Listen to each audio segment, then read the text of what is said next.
The word should is an English modal verb with several uses. An easy way to group them is as follows. We can use should to talk about obligations or duties, basically things that you are required to do.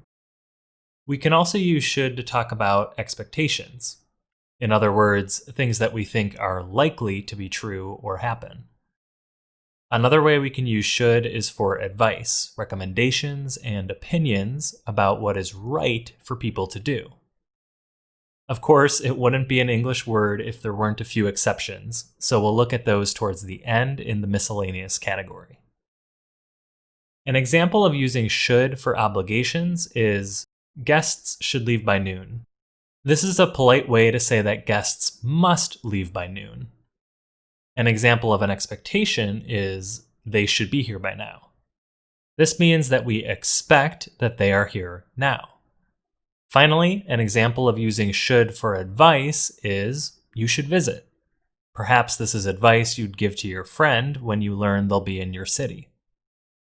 When it comes to obligation or duty, which remember just means that these are things that people are required to do, should is a more polite and weaker form of must. If you say you must do this, it sounds very forceful. It sounds like it's 100% required. If you say should, then it's more polite. Maybe it's now 90% required. Here's an example. Students should sign up before March 1st. This means that students have a duty, obligation, or requirement to register for classes before March 1st. You can say students must sign up by March 1st as well, since this is a mandatory deadline. But saying should makes it sound a little more friendly. Try repeating this sentence out loud. Do you remember all of it? Students should sign up before March 1st. How might you tell someone what the rules are about joining the book club in a polite way? You should read the first 3 chapters before you come to the book club. How can you say that somebody has a duty or responsibility to pay for half of the meal? He should pay for half the meal since he brought 3 friends. Now, if you were describing something you were required to do on your test yesterday, what might you say? I took a test yesterday where you had to translate sentences from Russian to English. Why don't we use should here? Because should is only used to express present or future obligations. We don't use should to talk about past obligations. In the past, you would use expressions like had to or were supposed to. That said, there is a way to use should to talk about past obligations that did not happen or were unfulfilled. Do you know how to do it? What's the right way to say that you had a duty to practice English this morning, but you did not do it? I should have practiced English this morning, but I forgot.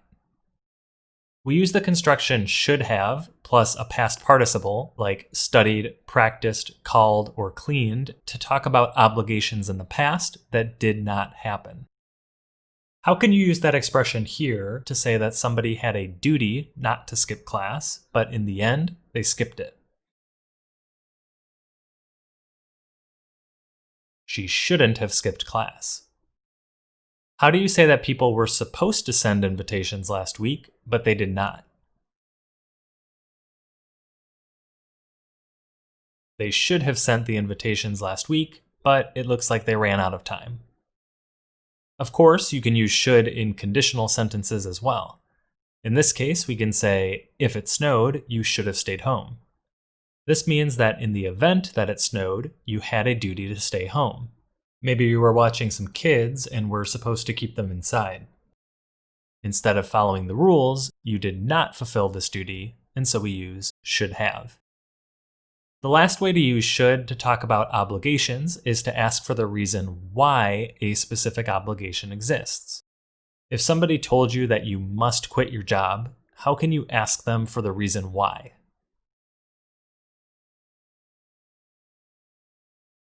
Why should I have to quit my job?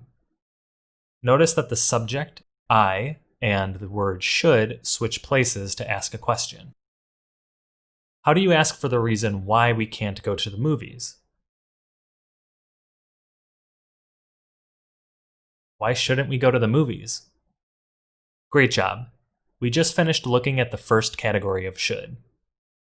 The final three categories, expectation, advice, and miscellaneous, are for my DeliberateEnglish.com subscribers only. If you want to learn about the final three categories and get access to the full mini course, simply go to DeliberateEnglish.com/modals to sign up for free. There's a link in the description below. If you're already a subscriber, check your email because I already gave you access to the full videos. As a DeliberateEnglish.com subscriber, you'll get additional free advice and be the first to learn more about the Deliberate English online course.